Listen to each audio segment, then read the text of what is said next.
And welcome back. Our guest tonight is Cheryl Chumley. She's the author of Police State USA, available in the Infowars shop. She joins us now to talk about all things police state.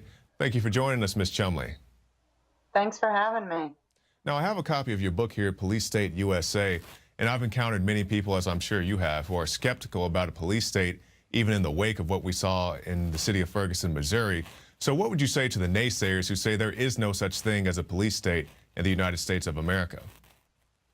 Well, first and foremost, I would say read my book, and if you can come to any type of conclusion that we are not on the cusp of a police state, please email me and let me know, because it seems to me in my research that this nation is losing all its constitutional rights and freedoms, and there's no other way to call it, no other way to characterize it.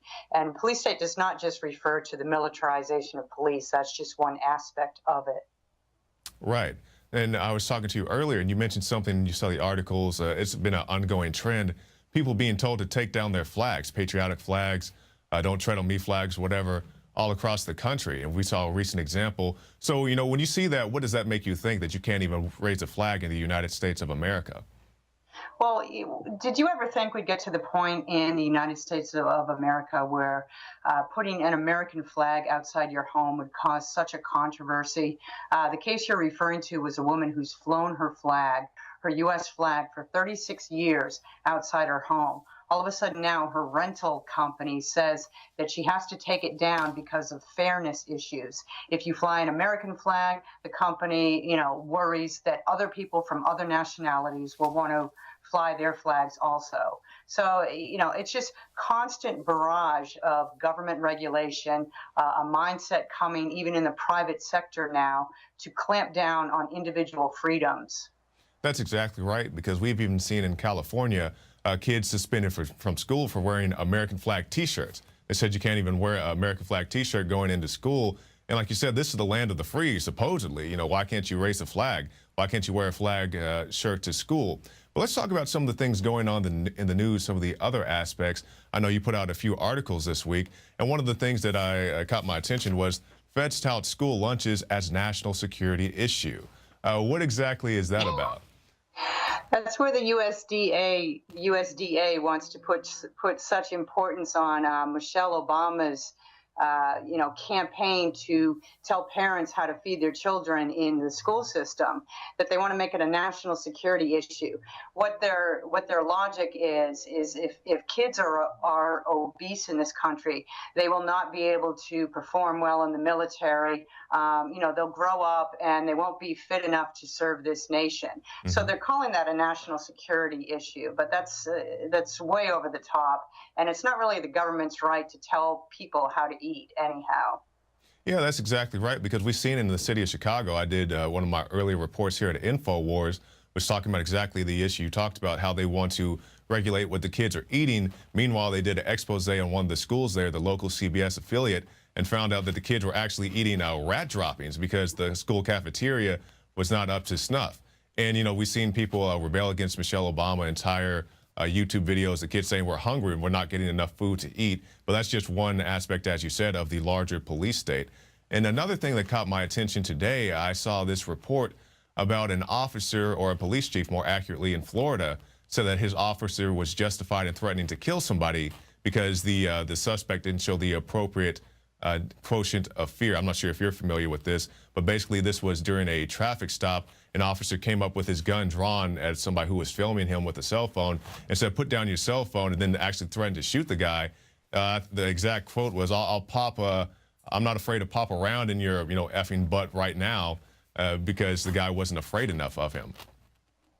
Yeah, now see, that just speaks to the whole militarization of police. And, it's not just the equipment that police departments around the nation are getting. It's not just the military gear that they're getting as cast-offs from the Pentagon's 1033 program.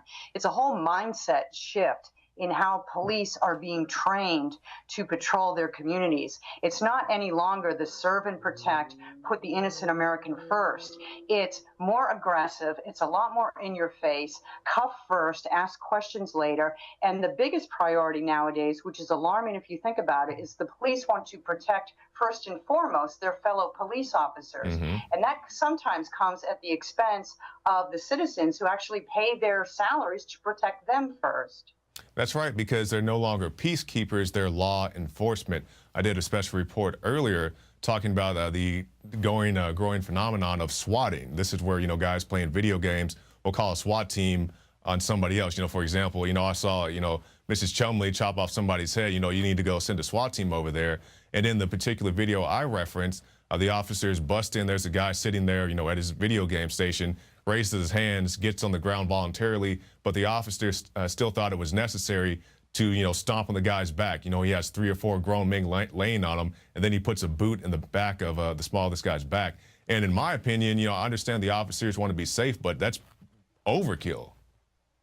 Well, that's definitely the problem. And, when you have this type of equipment at your disposal as a police officer, and when you're trained in more a military mindset than, a civilian serve and protect, you don't start out at a level of response that's low key. You don't start out at level 1 and progress slowly until you're forced unwillingly to hit level 10.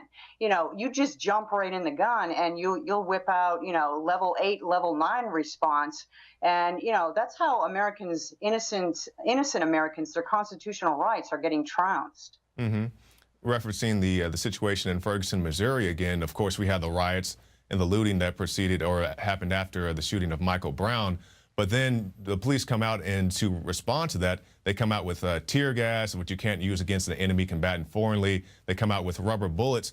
And people always say that not every police officer is bad, and I do agree with that, but not every protester is bad. 90+% of that crowd, probably around 98% of that crowd, was nonviolent towards the police. Yes, you had the guys who, F the police and all this stuff, but nobody was physically threatening them other than a very small group of people. But they decided to use these measures on an entire community, not just the people who were on that street of West Florissant, but everybody who lived in that whole neighborhood. They shot, Mrs. Chumley, I was there, tear gas for a mile stretch of this road. We were out there the next day filming reports, and when the wind would blow, you could still smell the tear gas. It would burn your eyes. And this affected everybody who lived in that community, not just the people who were there at the protest. That's exactly right. And I wasn't there, but I saw the videos, and I did speak with a woman from St. Louis just recently. And I asked her, what came first? Was it the protesters and the thugs looting, or was it the police going into overkill? Because the reports aren't clear on that.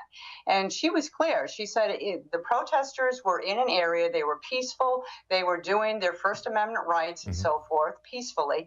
And then the police came out and cordoned them off in a little protest zone.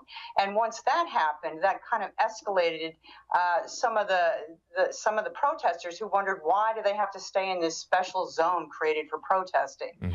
That's a good point. And from there, it escalated. So, what came out of Ferguson, the police may have been justified in defending themselves from Molotov cocktails, but I don't think they were justified in bringing out the armored vehicles with the 50 cal mounted on top, when protesters, like you said, 98% of them were just protesting peacefully. So what's, in your opinion, the solution? Because yes, the police do have threats, they do face various people, not just people throwing Molotov cocktails, but you do have the occasional active shooter and so forth. But we see the heavy armor, the MRAPs, the fully assault rifles that some of these guys carry. Is any of this justified in any type of situation? Well, I would say police definitely need some military-grade equipment if they're tracking a terrorist like they were in Boston. That's a situation that comes maybe once in a lifetime where you can understand police need to take special precautions. Some of this equipment may be justified in a hostage situation, but certainly, and this is what angers most Americans, when you're just doing a routine police mission, when you're serving a warrant on a drug suspect, especially a drug suspect who's not actually a dealer, but just using drugs for his own personal recreational use. You don't need to bust busting their homes at 3 a.m. in the morning with a flashbang grenade, storming down doors and causing all kinds of havoc. Because what's happening is, we're having babies blown up, we're having Marines killed, we're having Americans injured, innocent Americans not even charged with any crime yet. And then oftentimes the suspect is located at a different location down the road. That's right. And the thing with warrants is you're supposed to serve them before you enter the home. Right. But like you were saying, the thing they want to do is these no-knock warrants. And you reference baby Bobo, who it was, who got his face blown off by the flashbang grenade. And you want to talk about the crimes of the police, of the parents, rather, whatever they may have been doing, is it worse than blowing a toddler's face off? It's this, anything goes and nobody really gets held responsible. In your opinion, what should happen? Let's just take that example of the flashbang grenade. Should the officers be held accountable for that? Yeah, fired, definitely. When you do something like that, you don't have the right to wear the, uniform anymore. I understand that these are coming, from the higher ups in the department, and it's not one person acting on his or her own. It's, the team, the police officer, the police department going in together to serve these warrants. But when somebody's baby gets blown up and they spend 5 weeks in a coma, recovering from this, and then face years and years of more medical treatments, there needs to be immediate action. And like you said, the police aren't held accountable in that. The good news is a federal court just ruled that SWAT teams can, in fact, be sued if they overreach on their if they storm into a home and they wreck a home and somebody gets injured, and it turns out that the suspect wasn't even in the home. Yes, that's a very good point, because like you said, sometimes they even go to the wrong locations. They'll spend millions of dollars teaching these guys how to jump out of helicopters and do all this stuff, but they won't spend $2 on a road map to get them to the proper location. And while we get close to our end here, I want to ask you about coming out of Ferguson. Now the police departments, the sheriff's departments, they're starting to question, or at least on the public face, do they need all this equipment? And now people are saying that they're actually willing to give these MRAPs and other military vehicles back to the Pentagon. Do you think that this is something that's really going to happen? Is this just people talking for the sake of publicity? What are your thoughts on this?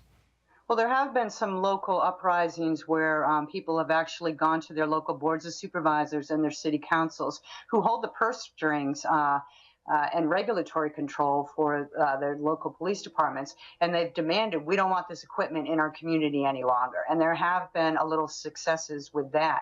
But I think this equipment would be better off being used on the border. Give it to the border states. Give it to Custom and Bureau Protection agents. Let maybe even local police departments down there store the equipment for border patrol uses. It's certainly good equipment to have, but for more militarized reasons, not to execute drug warrants and so forth on innocent Americans. That's right. Now, Ms. Chumley, as we end, can you tell us how people can keep up with your work, and also the best part about your book? What do people need to know about Police State USA? Well, about Police State USA, the basic premise is, we are losing our God-given rights, and in its place are coming government-granted rights. And my book, it's not conservative versus liberal. Republicans and Democrats both are angry by a lot of these issues. And they can find my book at Amazon, Barnes & Nobles, and WND Books. And if you want to keep up with my work, just read the Washington Times. All right, Cheryl Chumley, thank you for your time, miss. Thank you. Well, that's it for this edition of the Infowars Nightly News, but stop by prisonplanet.tv and get yourself a 15-day free trial. You can get the Alex Jones Show, the Nightly News, the special reports, the rants, and so much more at prisonplanet.tv. And be sure to join us Monday for a special Labor Day broadcast chronicling some of the most important reports that we filed this year. I'm Jakarie Jackson for the Infowars Nightly News, and we'll see you again soon.